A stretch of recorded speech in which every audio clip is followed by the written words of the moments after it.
Hi guys, welcome back to my channel. So today's life talks with KATS, we will talk about vision. Vision is something hard to explain kasi parang confused ako actually every time with a vision statement and a mission statement. Pero for me, I think vision is how you live your life or parang what is your parang goal or the bigger picture or parang what you are parang vision is like your purpose. Mission for me is like the short-term goals that you have in life and siguro I just want to share the vision of God um, to me during the pandemic. And so during the pandemic, I didn't actually really plan to go here to Australia, and a lot of people would usually say that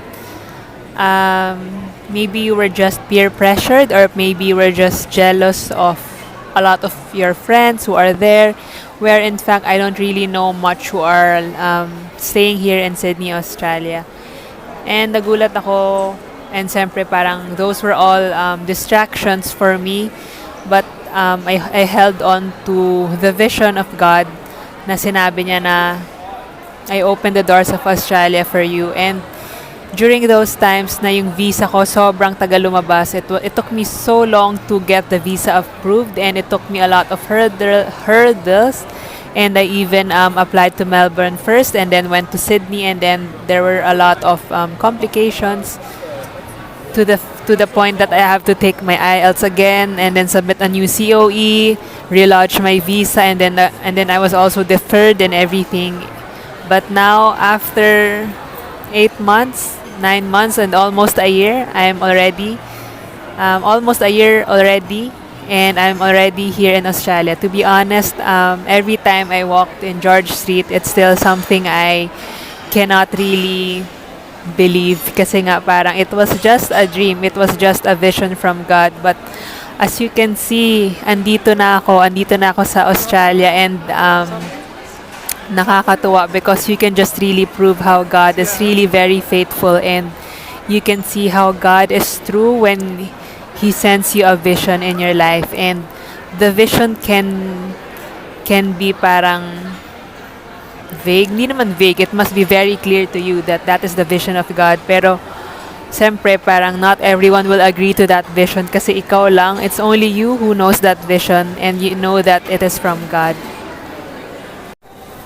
So talking about vision, I think I've been surrounded with a couple of people who are very strong with their goals in life, and I've been really ano ba, nakakatawa yung mga nasa likod ko. They want to join the vlog, and I just want to really wait, nadi-distract ako.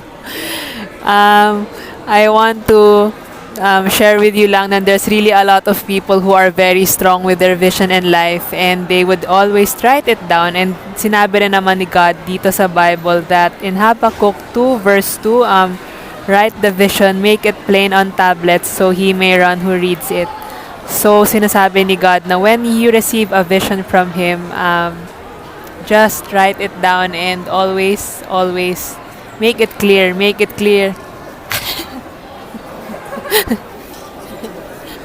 always make it clear kasi nga parang it's something people should understand, and parang you should also understand that yun, wait, na-distract talaga ako. You should write the vision down. May isang version dito, it says that I will give you my message in the form of a vision, sabi ni Lord, and write it clearly enough to be read at a glance. So the nice thing about writing your vision is it reminds you kung ano yung sinabi ni God, and it reminds you every single day why you are waking up, why you are living your life, and why you are pushing forward. Of course, trials will always be there, challenges will always be there, failures will always be there, obstacles and parang rejection, and yung parang there's really a lot of people who would disagree with you, but if it's God's vision, no man can stop it when it is God's vision. That parang if God was the one who gave you that vision. Bye. Thank you. So nakakatuwa naman that there are people who want to join my vlog.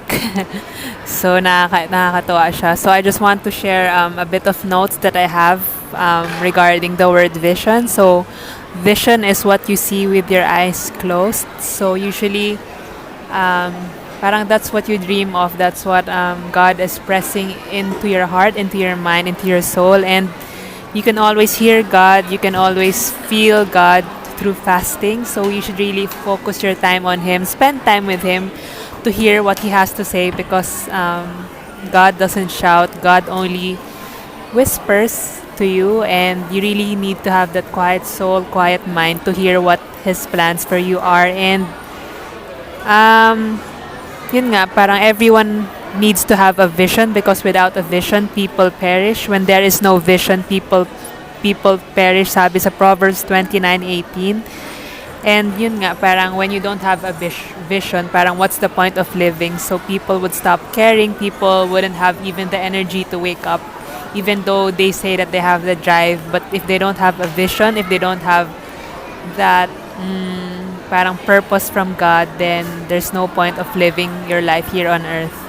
And then vision must also be visible. Sabi nga din dun nga sa Habakkuk 2 verse 2 that write the vision, make it plain on tablets, and vision should always be bigger than what you think is possible. Kasi if the vision is very small, like parang, okay, example is maybe sabihin, when you think maybe sabihin lang ni God na vision ko is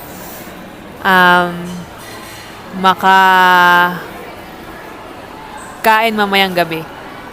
And if lagi ka naman if you're always eating naman dinner every single day, I don't think that vision is big enough. I can't give a clear example, but the vision must be big. Kasi if the vision is too small, then I don't think God will be glorified with it. Because the vision should really be big enough for you to be scared. Kasi if the vision is too small and you are not scared about it, then it is just a goal but not really a vision that gives you purpose, that gives you energy to really move forward, to strive better, and to ano ba, parang to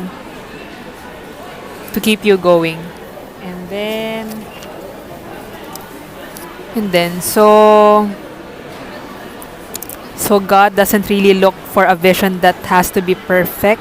He just wants you to trust the process. And vision is a verb and it needs action, and a vision must be valid. It must come from God. So the vision that we hear can come from different forms. Of course, it is from God, but it can come from different forms, from nature, from people around you, from your friends, from your family, but you will be at peace when you know that it is from God.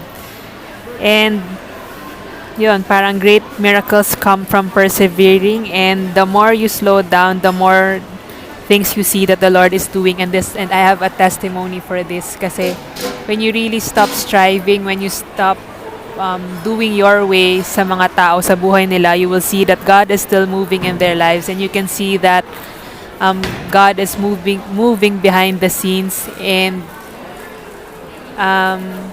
we don't always have to take control because God is in control. And imagine if you are partnered with God in heaven, if you are partnered with that sovereign God who is our protector, our healer, and everything.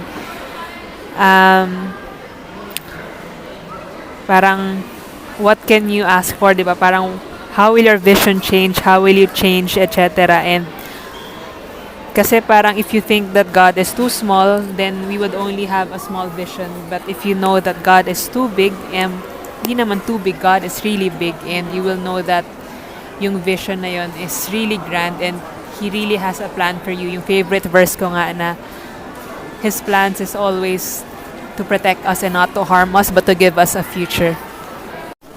And this, I saved it on my phone. It's from Christine Kane. So she said, don't expect everyone to understand your passion, purpose, or vision. God gave it to you and not to them. Not everyone is going to be as excited as you. Not everyone is going to encourage you. Not everyone is going to celebrate you. Not everyone is going to jump on board. Not everyone is even going to be nice to you. you are going to have to trust God to bring the right people to you and trust Him when people are removed from you.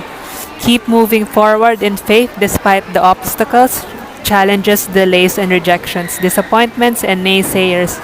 You'll get there if you don't quit. God will be faithful to you. Tapos meron pa isa today, parang sinabi rin, for years you have waited for this breakthrough. Sometimes it seemed as though it wouldn't happen. However, I kept it alive when all seemed lost. You never gave up. Your faith never wavered. There is no one who truly knows how much you've endured. Your time is coming. The breakthrough will come soon. It will take a little longer, but it won't be possible. So similar lang din with what happened nga here in Sydney. Parang every single time I am still in awe that this was just a prayer request months back, years back, and now I'm living the prayer which I used to pray before. I am living the vision which God gave me in 2021 during the pandemic. Kasi nga, really, it was God who opened the doors when everything seemed to close for me.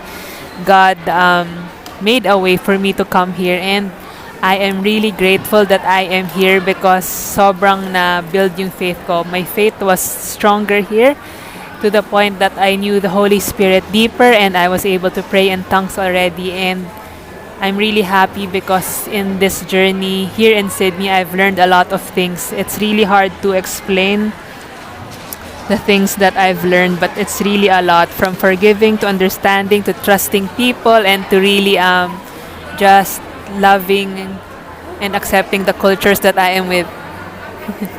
Say hi to them. Thank you. Wait lang. So yun, nakakatawa din na meron talaga akong fans, and this is something that Sydney is helping me grow in this season because I really want to learn. Parang I really want to learn how to speak in public, and that's really something I've been trying to improve here in Sydney. That's something I want to learn and grow in this field of mine. Kasi nga I know then that God is giving me a vision to speak, and I know na matagal ko nang tinago yung boses ko, and I know that now the Lord is asking me to speak, and I am excited to speak boldly with confidence whatever He wants me to say and whatever I want to say, of course with God's wisdom. And yun, I'm just really excited for what's in store for me here in Sydney. So if you have a vision from God, don't be scared about it. Even now, may mga vision si God sa akin.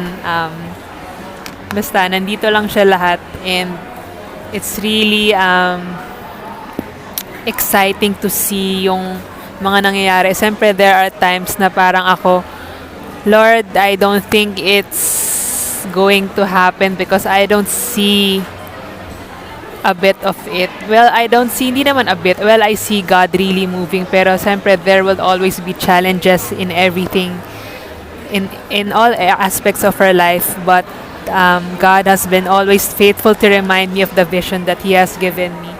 And I am expectant because He is a miracle working God, and He is very, very faithful. So, yun, as simple as those people sa likod ko kanina pa nag-hi sa akin, parang sabi nila, parang, I hope that you'll get famous. Parang, wow, claiming that. Thank you so much because I want to have a voice. Then, parang, I hope this would touch more people, and I really pray that I'll really be able to encourage people then through these videos and be a blessing to a lot of people. And I'm really thankful that this is an answered prayer. Everything that's happening here is still very, very surreal, and I still cannot believe every time I am here in Sydney na parang I have so much different friends, different cultures, from Aussies to Italians to Spanish to Koreans to Chinese to Taiwanese to Nepalese to Indians to Vietnamese, Korean, Indonesian, Slovakian, lahat na, sobrang daming nationalities. I still can't believe how God has placed me in this nation na sobrang different yung mga tao, and I am really blessed and grateful that I am here. Sabi nga ni Sir Salvatore na parang, sabi ko sa kanya, Sir, I really can't believe that I am here. I still can't believe how God made everything possible for me to be here. Pero nga, sabi lang niya sa akin, just believe. And ngayon, I'm just really believing and thanking God every single day how this is all a miracle that I am here in Sydney and living my life here in Sydney. Yun. So I was supposed to actually film sa Opera House para ma-feel niyo yung Sydney vibe. But no, I'm just here in Hertzville Center and yun. So yan, just to end this vlog about vision, I just really want to encourage you that if you have a vision from God, hold on to it. Marami talagang lies ng enemy. There will be a lot of lies from the enemy and we should always stand strong in faith, not only in our mind but also in our heart and in spirit to battle all those lies. Kasi nga, of course, the devil wouldn't always want us to believe in the truth and he would always want us to believe in the lies, and there will always be a lot of lies because that's where he's good at. So we should always cling to God, cling to God's word, God's character, and God's voice as we live our lives every single day. So again, thank you for watching this vlog. I hope you are blessed by this video and see you on my next update with Life Talks with KATS. Thank you and don't forget to subscribe, like, share, and subscribe this channel. Thank you so much. Bye.